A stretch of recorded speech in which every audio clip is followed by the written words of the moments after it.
Olá pessoal, tudo bem com vocês? Bem pessoal, nesse vídeo a gente vai dar início, né, o estudo aí do ramo do direito tributário. A gente precisa ver esse mês aí dois ramos, que é o direito tributário e o direito trabalhista. Será bem rápido, né, o direito tributário não vai dar tempo de ver muita coisa, né, para que sobra mais tempo para a gente ver o direito trabalhista, né, porque ele é um pouco maior e ele está mais presente na nossa ementa, certo? Bem, o direito tributário, né, como o nome ele é bem sugestivo, né, já se imagina qual seria o foco dele, que é a tratar dos tributos. Né? A gente sabe que o Brasil, assim como qualquer outro país, né, possui um sistema de tributação, né, que dá origem aí à condição da legislação do Estado, né, do governo, e que esses tributos eles servem de manutenção, né, para a máquina pública. Então a gente repassa esses tributos para o Estado, para que o Estado ele possa governar e administrar esse recurso, né, em prol de trazer aí as garantias fundamentais, né, como estão previstas na lei. Bem, de maneira bem resumida, né, então conhecendo aí o direito tributário, a gente vai estudar algumas questõezinhas básicas nessa primeira aula, certo? O objeto de estudo, como é que é criada a lei, quais são os tributos existentes e tudo mais. Eu acho que não é uma coisa tão nova, talvez vocês já tenham visto, normalmente se vê informação para a cidadania, alguma coisa a respeito, certo? E aí a gente vai também ver aqui, né, não de uma maneira muito detalhada, como a gente poderia fazer, como seria interessante, mas teremos também algumas informações, certo? Bem, a gente sabe que existe uma fama muito grande, né, no Brasil, da condição de existir muitos impostos. Aí coloquei aqui uma pesquisazinha da OCDE, né, uma organização internacional, que diz que 180 horas por ano, né, trabalha-se aí para pagar os impostos, né. Então, se você for ver aqui, ó, aponta que são necessárias 2.038 horas por ano para uma empresa pagar tributos, enquanto a média dos países da organização não é de 180 anos. Pronto, a média no mundo, 180 horas, né? No Brasil aí é uma quantidade um pouquinho maior, né? Só um pouquinho, né? Bem, isso pelas empresas, né? Então, por isso que fala que se empreender no Brasil é bem complicado. Bem, aqui são só curiosidades, né? Vamos para a parte que realmente importa, né? Então, o direito é um sistema de normas ONU, né? Então, o direito, né, assim como a legislação, a lei, ela é única, né? Então, ela não pode existir um conceito paralelo da lei, né? Como a gente vê por outra vez, agora se questiona muito a questão aí digamos assim, de interferência, digamos assim, né, em algumas partes, né, da legislação que formaliza o Estado brasileiro, e bem, critica-se e tenta-se argumentar de formas as mais diversificadas possível, até porque o direito, como eu disse, ele é muito passivo de interpretação, mas essas interpretações normalmente elas acabam que invalidando a lei, digamos assim, certo? Não há autonomia completa dos seus ramos, direito constitucional, penal, civil, administrativo, tributário. Bom, aqui, como eu disse para vocês, existem vários ramos. Esses ramos, eles não, eles são, eles parecem ser autônomos, mas eles não são de fato, porque todos eles têm que ser regidos pela a Constituição Federal de 1988. Né? Então, ninguém está acima da lei. Né? Ninguém, nem o chefe do executivo, nem o chefe do judiciário, nem o chefe do legislativo. Ninguém está acima da lei. Então, a lei é que tem que majorar a relação de todas as pessoas no país. Bem, e aí falando do direito tributário, são normas e princípios de direito público que buscam regular o relacionamento do Estado, fisco ou fazenda pública. Bem, toda vez que falar fisco, né, se refere a órgão de fiscalização. Então, a gente considera como sendo a Receita Federal, certo? Como cidadãos contribuintes no tocante ao pagamento, recebimento e fiscalização de tributos. Pronto, então o Estado, né, o governo brasileiro, ele tem, digamos, um departamento que cuida da parte tributária, né, que é a Receita Federal. Né? Então, a Receita Federal, ela é uma autarquia em que é empoderada pelo governo para majorar isso aí. Então, ela que administra isso. Né? Então, ninguém entra no Brasil, nenhuma mercadoria entra no Brasil, né? Ou pessoa entra no Brasil sem ser fiscalizada pela Receita Federal, né? Porque ela vai proteger aí as alfândegas brasileiras, né? Para proteger as empresas nacionais. Então, ninguém consegue comprar um produto fora, né? Sem pagar imposto brasileiro e entrar como se nada tivesse acontecido, né? Porque isso aí causa um grande prejuízo econômico para o país, né? Então, eu já dei alguns exemplos em sala, inclusive, né? Então, os tributos pagos, né, no país, eles deverão ser compensados, mesmo se você comprar um produto lá fora, né? Se você importar. Bem,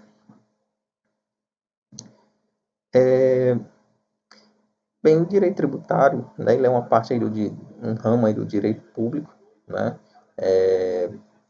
Tenta vislumbra aí a condição dos tributos, que os tributos eles é um conceito amplo, né? Então não é só imposto, existem outros tipos de tributos também que a gente vai conhecer, certo? Pronto, aí aqui uma curiosidade, por que o Estado pode cobrar tributos, né? Então a questão de cobrar tributos, né? Qual digamos, a amplitude, até onde o Estado pode criar tributos, novos tributos no nosso país, né? Isso quando eu falo o Estado, me refiro a qualquer um dos entes federativos, né? Qualquer um, pode ser um Estado, pode ser o próprio governo federal, a União, ou os municípios, ou o Distrito Federal, né? Então, qualquer um desses entes, né, que representa o governo, eles possuem competências para cobrar tributos. Mas até que ponto eles podem cobrar, né? Que tipo de tributo eles podem cobrar? Né? Então, aqui, ó, por que eles cobram? Né? Eles cobram para construir uma sociedade livre, justa e solidária. Né? Então, o intuito de cobrar tributos é para que o governo ele possa administrar uma certa quantia do tesouro, que essa quantia vai ser administrada para o bem-estar social de todo mundo, de forma justa e igualitária. Isso é a teoria. Eu sei que vocês devem contestar aí de algumas coisas. Garante o desenvolvimento nacional, então garantir o desenvolvimento do país, erradicar a pobreza, a marginalização e reduzir as desigualdades sociais e regionais. Promover o bem-estar de todos, sem preconceitos de origem, raça, sexo, cultura. Pronto, conforme diz o artigo 5º lá da Constituição. Né? Então, o porquê cobrar tributos, né? É bem simples a gente compreender. Até pelas aulas de formação cidadania e tudo mais, vocês veem muito essa questão da parte cidadã, né, de se pagar imposto, né, que normalmente é uma certeza existente em nossa vida, né, pagar os tributos. Pronto, vamos lá aos princípios tributários, que é a parte conceitual que a gente vai ver inicialmente, né. Bem, então, quais são os princípios do direito tributário, né? Então, para criar, como eu já disse para vocês, tanto o município, quanto o Estado, quanto a União podem cobrar tributos, certo? Eles cobram os mesmos tributos? Não, né? Não é permitida aí a bitributação, né? Que os órgãos cobrem impostos sobre o mesmo fato gerador, né? Então, vocês vão ver muito eu falando de fato gerador. E o que é fato gerador? Fato gerador é uma situação, certo, que justifica, que cria a possibilidade da cobrança do imposto, certo? Ou do tributo no geral, certo? Então, todo tributo ele precisa de um fato gerador, certo? Que vai condicionar a sua arrecadação, né? O recolhimento do valor pelaquele fato gerador. Bem, princípios são proposições básicas que informam e orientam o direito. São a base que irá informar e orientar as normas jurídicas. Né? E qual a finalidade? Os princípios do direito tributário servirão para limitar a cobrança de tributos por parte das pessoas políticas e proteger os contribuintes em seus direitos fundamentais. Então, veja bem, os princípios, né, que está definido lá no Código Tributário, né, eles tanto vão ser uma ajuda para o governo, né, para o Estado, como também para o cidadão. Então, vai proteger os dois, assim como vai ajudar os dois. para que o governo ele não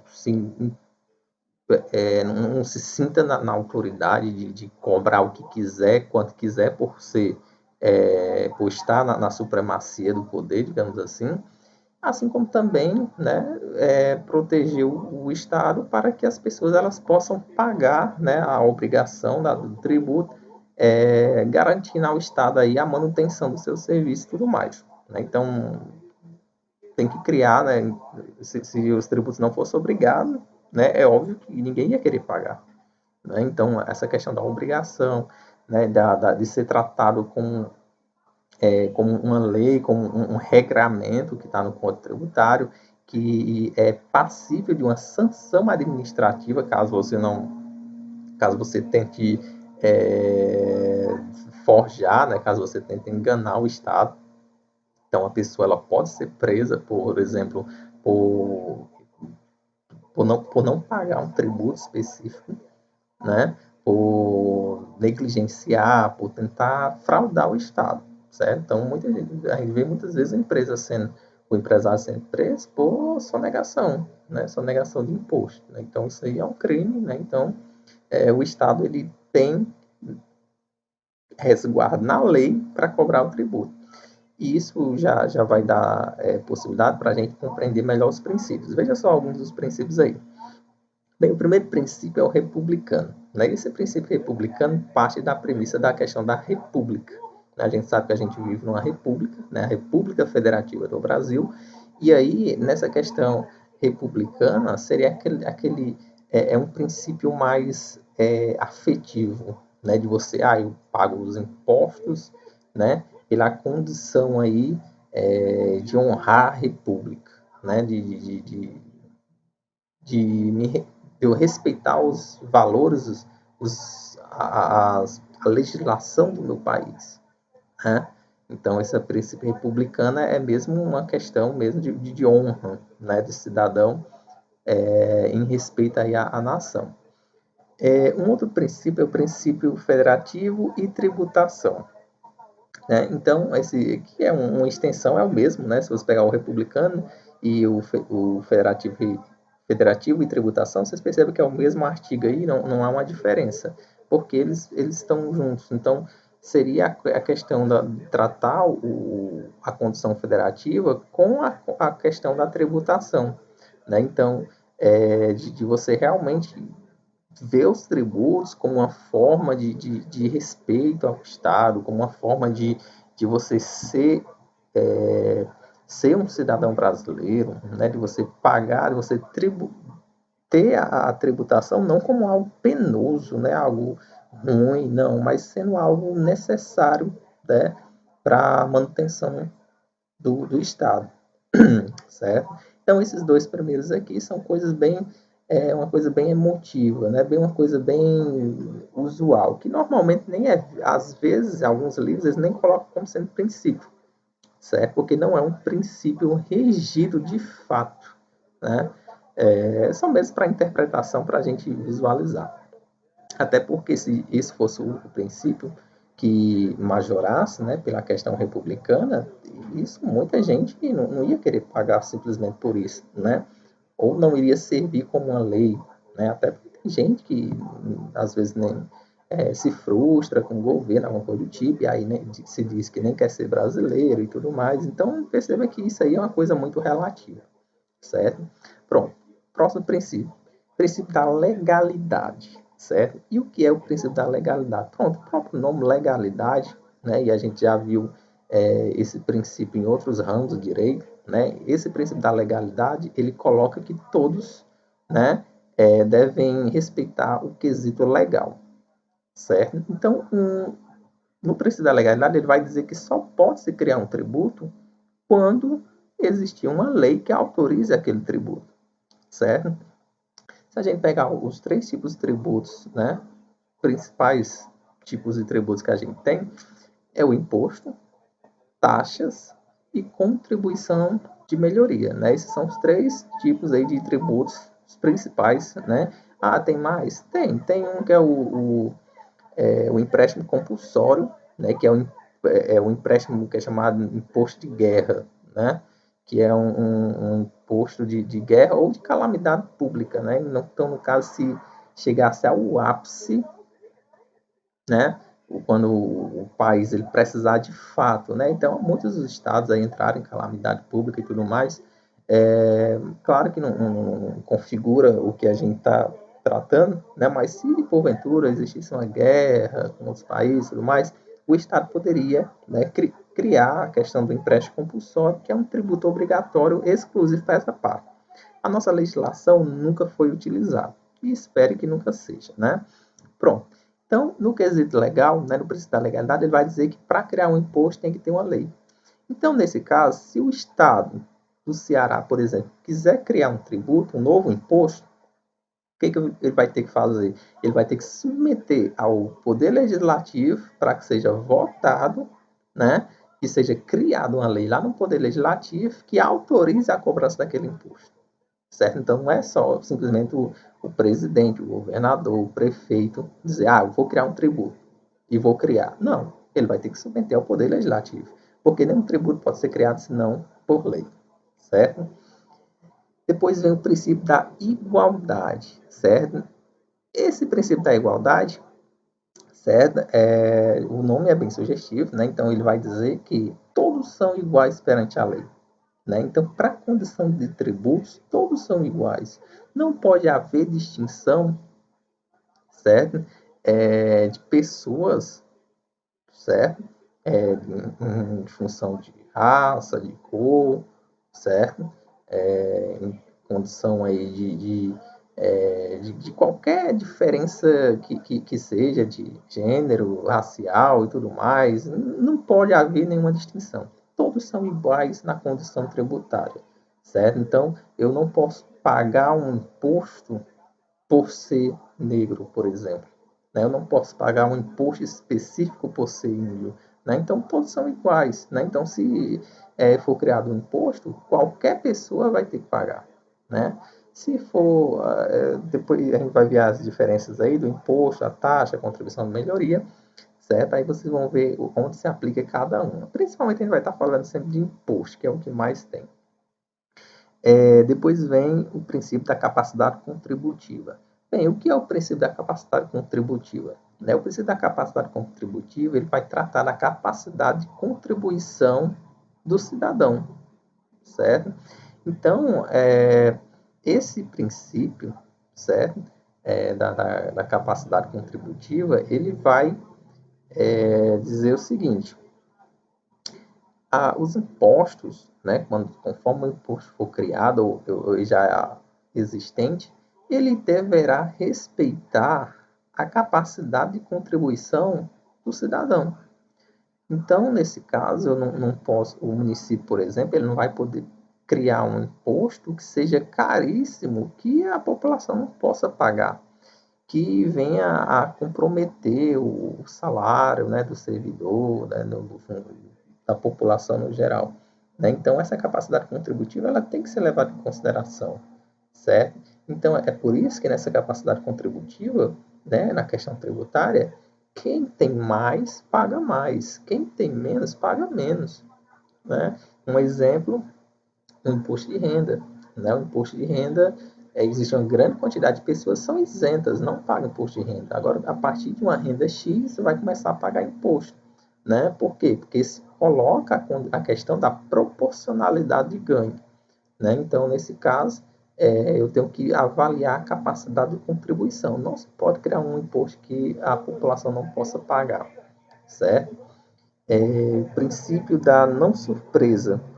Esse princípio da não surpresa, certo? Ele casa muito com o princípio aí da anterioridade, certo? Que é o quê? Eu não posso criar um imposto e surpreender a população.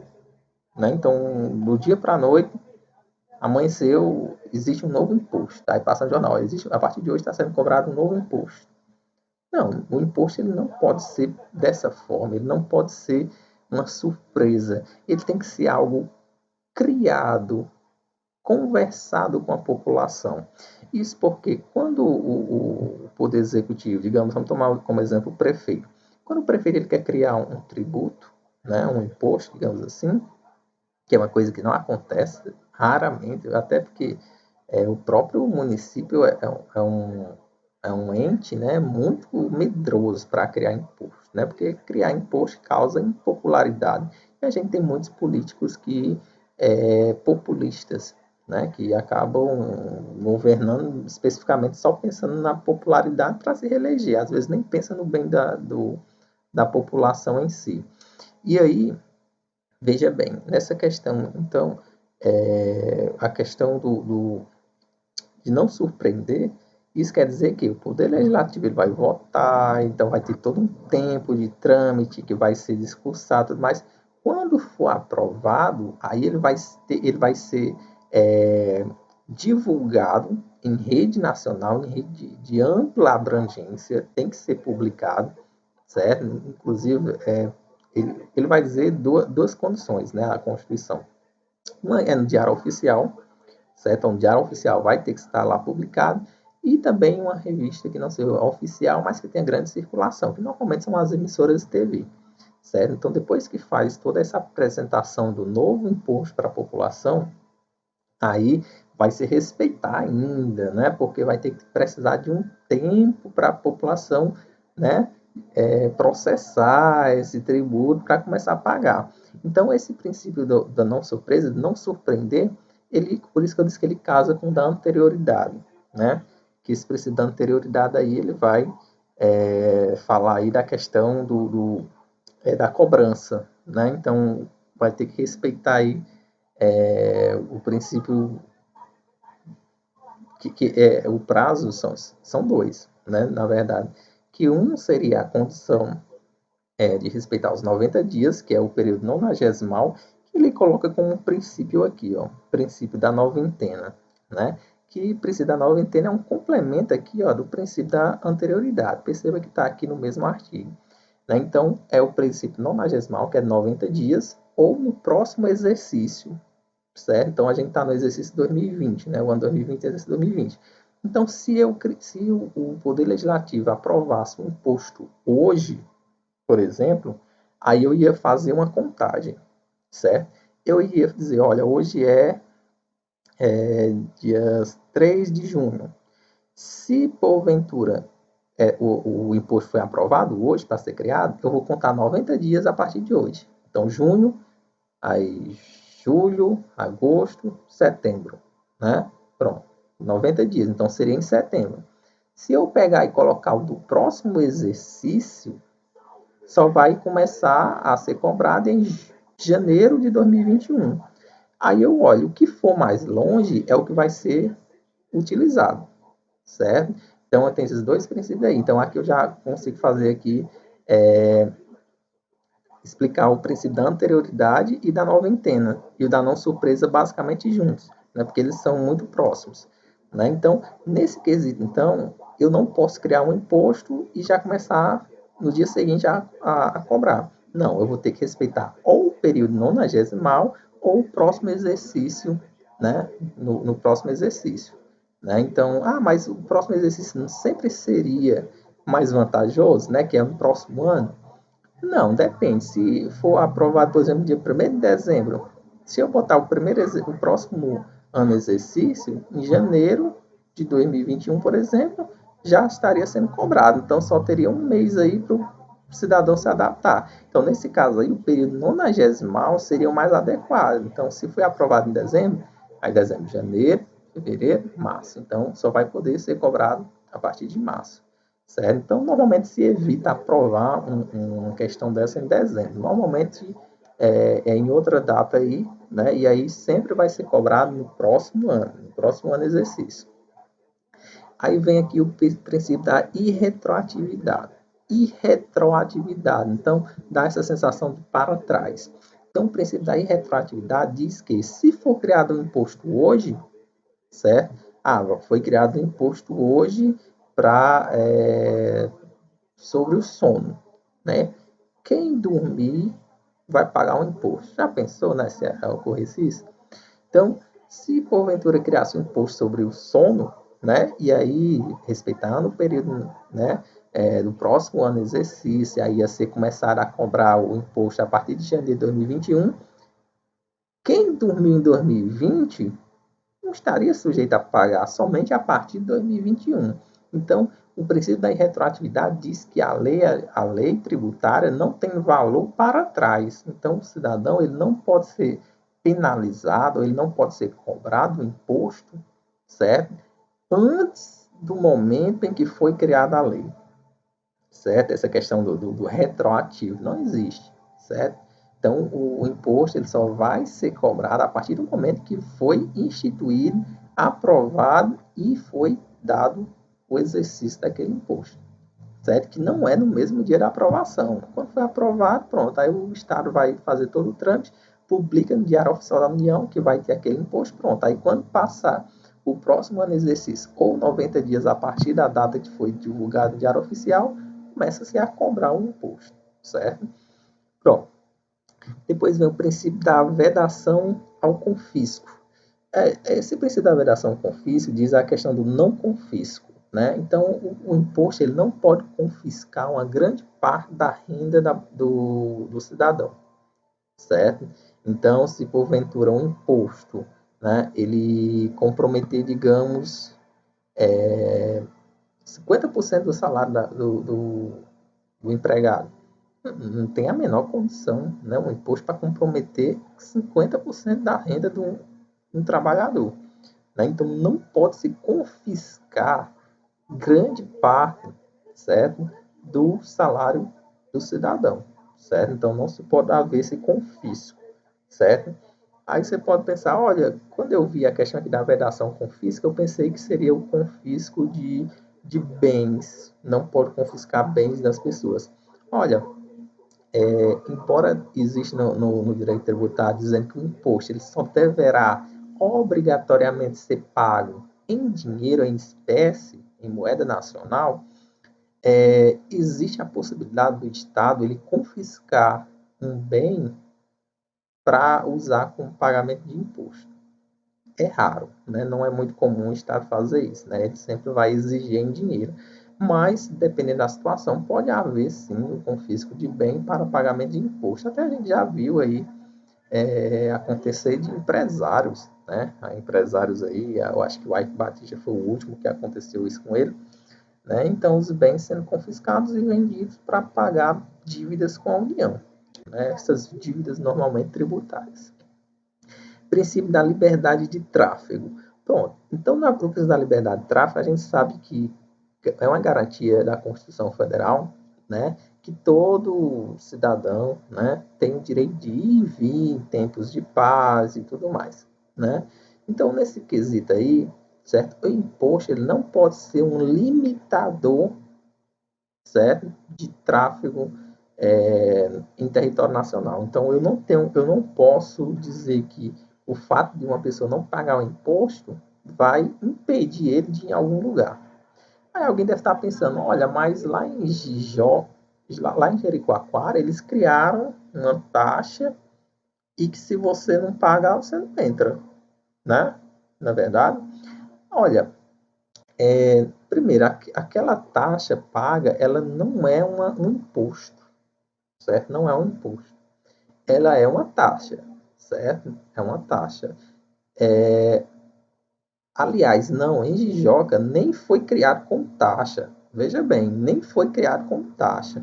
Foi criado como uma contribuição social, certo? Uma contribuição social que lá utiliza para a questão ambiental, mas também questão social, certo? Então, é uma contribuição. Então, essa contribuição foi criada, obviamente, em poder legislativo, a Câmara aprovou e tudo mais, e aí o prefeito, né, a prefeitura começou a fazer a cobrança. Então não é um imposto, também não é uma taxa. Lá foi criado como, embora eles chamam de taxa, né, mas é uma contribuição social. E veja bem, aí nessa condição o imposto ele não pode ser um penalizador para a pessoa não se locomover para qualquer que seja o local. Né? Então todo mundo tem direito de vir em qualquer lugar e não precisa pagar, né, para fazer isso. Eu não estou me referindo a ambientes privados, né, entrar numa casa de show, um shopping que paga. Não, estou falando na questão em vias e ambientes públicos, certo? E o princípio da uniformidade geográfica. né? Então, o princípio da uniformidade geográfica é o seguinte: os tributos, né, eles não podem respeitar de forma irregular, certo? A cobrança, condicionando a questão geográfica. O que seria isso? Não pode ter um imposto mais caro aqui no Nordeste e ser mais barato no Sudeste, ou vice-versa, certo? Isso se for um imposto da União. Agora, se for um imposto do Estado, por exemplo, o Estado do Ceará cria um imposto, aí não pode ser uma taxa, uma alíquota, né? Uma porcentagem aqui em Marcos ser uma, lá em Fortaleza ser outra, em Juazeiro ser outra. Não, não pode. Se o Estado criou um imposto, ele deve ser único, né? Existe uma uniformidade. Eu não posso fragmentar e dizer que um local vai pagar mais, outro vai pagar menos, certo? Agora, é claro, se for um imposto estadual, aí em todo o estado é aquele valor. Isso não quer dizer que um outro imposto estadual de outro estado tem que ser igual, até porque cada estado é independente, eles têm independência tributária, eles podem majorar sobre os tributos estaduais deles, certo? Depois a gente vai conhecer quais são os tributos municipais, estaduais e os federais. Pronto, aqui a gente viu aqui os princípios, né? Então tem vários aqui, alguns aqui foram colocados de forma detalhada, que refere-se basicamente ao mesmo, mas esses são, para fins de interpretação, esses são os princípios tributários, certo? Nos próximos vídeos aí vocês verão aí a questão dos tipos de tributos, veremos aí ainda mais algumas questões, né, de cada tributo, a questão quem que cria, quando pode ser criado, tudo mais. Esses princípios ainda podem ser ressaltados, né, em outros momentos, né, mas de maneira bem rápida eu pretendo terminar a parte de direito tributário, até porque a gente não tem muito tempo, certo? Pois, pessoal, um abraço, certo? Qualquer dúvida aí vocês podem depois entrar em contato comigo e aguardem e fiquem acompanhando os próximos vídeos que serão postados, certo?